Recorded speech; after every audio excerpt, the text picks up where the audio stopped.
നഗരസഭയിലെ വാഴൂട്ടുകോണം ward councillor സുഗതന്റെ arrest Kerala രാഷ്ട്രീയത്തിൽ വലിയ ചർച്ചകൾക്കാണ് വഴിവെച്ചിരിക്കുന്നത്. കാപ്പ ചുമത്തി അറസ്റ്റ് ചെയ്യുകയും തുടർന്ന് വിയ്യൂർ സെൻട്രൽ ജയിലിലേക്ക് മാറ്റുകയും ചെയ്തതോടെ CPIM BJP നേതൃത്വങ്ങൾ തമ്മിലുള്ള വാക്പോര് രൂക്ഷമായിരിക്കുകയാണ്. മുൻ മന്ത്രിയും മുതിർന്ന CPIM നേതാവുമായ V ശിവൻകുട്ടി വിഷയത്തിൽ നടത്തിയ രൂക്ഷമായ വിമർശനം ഭരണപക്ഷത്തിനെതിരെ പ്രതിപക്ഷത്തിന്റെ ശക്തമായ ആയുധമായി മാറിയിരിക്കുന്നു. തിരുവനന്തപുരം നഗരസഭയിലെ വാഴൂട്ടുകോണം വാർഡ് കൗൺസിലർ സുഗതന്റെ അറസ്റ്റിലേക്ക് നയിച്ച സാഹചര്യം ഏറെ സങ്കീർണവും നാടകീയവുമായ സംഭവവികാസങ്ങൾ നിറഞ്ഞതായിരുന്നു. വധശ്രമം ഉൾപ്പെടെയുള്ള അതീവ ഗൗരവകരമായ 19ഓളം ക്രിമിനൽ കേസുകളിൽ പ്രതിയായിരുന്ന സുഗതൻ നിയമ നടപടികളിൽ നിന്നും ഒളിവ് ജീവിതം നയിച്ചു വരികയായിരുന്നു. ഇദ്ദേഹത്തെ നിയമത്തിന് മുന്നിൽ കൊണ്ടുവരാൻ വട്ടിയൂർക്കാവ് പോലീസ് ഏറെ നാളായി തന്ത്രപരമായ നീക്കങ്ങൾ നടത്തി വരികയായിരുന്നു. ഈ കാലയളവിൽ ഹൈക്കോടതിയിൽ മുൻകൂർ ജാമ്യത്തിനായി സുഗതൻ ശ്രമം നടത്തിയിരുന്നുവെങ്കിലും കോടതി ആ അപേക്ഷ കർശനമായി തള്ളിക്കളഞ്ഞത് പോലീസിന് അനുകൂലമായ സാഹചര്യം ഒരുക്കി. തുടർന്ന് തങ്ങളുടെ നീക്കങ്ങൾ വേഗത്തിലാക്കിയ പോലീസ് സംഘം സുഗതനെ പിടികൂടാൻ തക്കം പാർത്തിരുന്നു. എന്നാൽ അറസ്റ്റ് നടപടികൾ നടക്കുന്നതിനിടയിൽ അത്യന്തം സംഘർഷഭരിതമായ അന്തരീക്ഷമാണ് അവിടെ ഉടലെടുത്തത്. പോലീസിനെ തടയാൻ ശ്രമിച്ച സുഗതന്റെ അനുയായികളുടെ ഭാഗത്തു നിന്നും ശക്തമായ പ്രതിരോധവും ആക്രമണങ്ങളും ഉണ്ടായതോടെ കാര്യങ്ങൾ കൂടുതൽ വഷളായി.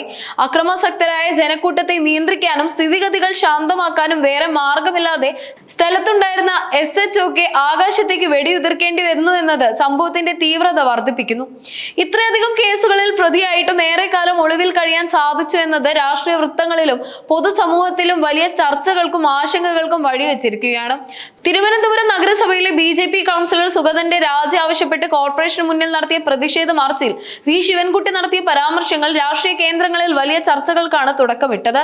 തിരുവനന്തപുരം നഗരസഭയുടെ ചരിത്രത്തിൽ ഇത്രയും വലിയൊരു ഗുണ്ടാ തലവൻ ഉണ്ടായിട്ടില്ലെന്ന് വിശേഷിപ്പിച്ച അദ്ദേഹം BJP ഭരണത്തിൽ വന്നതോടെ തലസ്ഥാന നഗരിയുടെ അന്തസ്സ് പൂർണ്ണമായും നഷ്ടപ്പെട്ടതായും രൂക്ഷമായി വിമർശിച്ചു.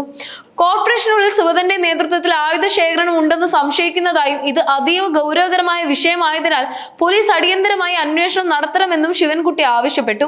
ഇതിനു പുറമെ നഗരസഭാ ഭരണം വഴിമുട്ടിയെന്നും മേയറും ഡെപ്യൂട്ടി മേയറും ഭരണപരമായ കാര്യങ്ങൾ മാറ്റിവെച്ച് രാവിലെ മുതൽ റീൽസ് ചിത്രീകരിക്കുന്നതിലാണ് കൂടുതൽ ശ്രദ്ധ കേന്ദ്രീകരിക്കുന്നതെന്നും പരിഹസിച്ചുകൊണ്ട് അദ്ദേഹം ഭരണസമിതിക്കെതിരെ ആഞ്ഞടിച്ചു.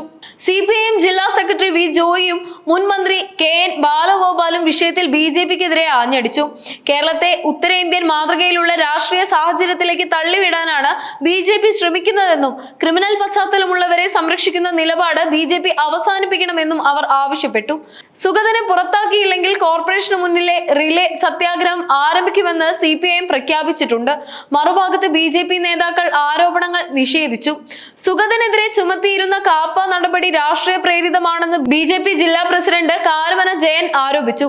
ഇത് CPIM പോലീസ് അവിശുദ്ധ കൂട്ടുകെട്ടാണെന്നും ജനങ്ങൾക്കിടയിൽ സ്വാധീനമുള്ള നേതാവിനെ തകർക്കാനാണ് ഇത്തരം നീക്കങ്ങളെന്നും BJP അവകാശപ്പെടുന്നു. അറസ്റ്റ് സമയത്ത് പോലീസ് പെരുമാറിയ രീതിക്കെതിരെയും സുഗതന്റെ കുടുംബം പരാതി ഉന്നയിച്ചിട്ടുണ്ട്.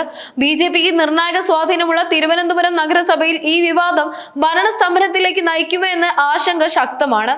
ഒരു കൗൺസിലർ കാപ്പ ചുമത്തപ്പെട്ട് ജയിലിലായത് ഭരണസമിതിയുടെ പ്രതിച്ഛായയെ സാരമായി ബാധിച്ചിട്ടുണ്ട്.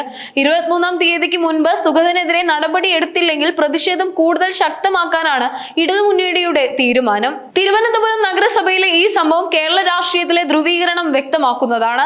ഒരു ജനപ്രതിനിധിയുടെ പേരിൽ ഉയർന്നിരിക്കുന്ന ക്രിമിനൽ ആരോപണങ്ങളും അത് കേന്ദ്രീകരിച്ച് നടക്കുന്ന രാഷ്ട്രീയ ആരോപണ പ്രത്യാരോപണങ്ങളും തലസ്ഥാന നഗരിയിലെ രാഷ്ട്രീയ കാലാവസ്ഥയെ ചൂടുപിടിപ്പിക്കുന്നു. വരും ദിവസങ്ങളിൽ ഈ വിഷയത്തിൽ നിയമപരമായ നടപടികളും രാഷ്ട്രീയ സമരങ്ങളും ഏത് ദിശയിലേക്കാണ് നീങ്ങുക എന്നത് കേരളം ഉറ്റുനോക്കുകയാണ്.